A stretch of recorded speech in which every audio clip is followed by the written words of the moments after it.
Yeah, and Alicia and Steve, this was scary. There were several incidents throughout the area, including right here in downtown San Diego. Now, today we talked to a Chicago couple who was in town, came into San Diego for Comic-Con. There's three, one here, and the worst two were down here. So at first when he said he got shot, I looked and he had holes in his shirt.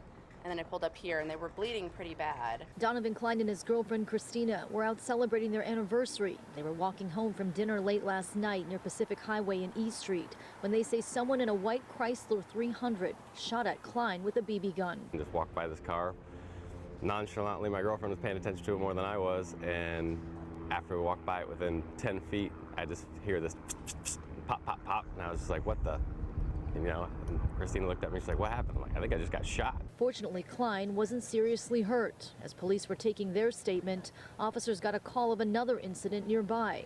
Throughout the county, there were several. One woman was shot with a BB gun near 13th Street and Island. There were multiple store windows shot out in downtown as well as Coronado.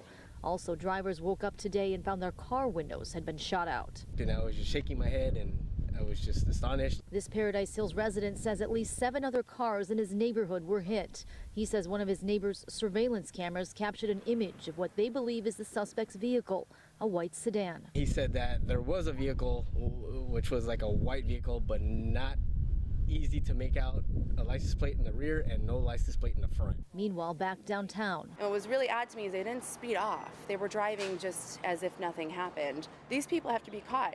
We are escaping kind of the crime that's happening in Chicago to try and just get away from it for a few days to have fun.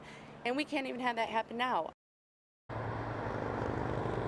And it's still very early in this investigation. Police say it's too soon to officially connect all of these incidents. Now, Coronado Police and San Diego Police are asking anybody with surveillance video or any information that might help them out with this case to contact them.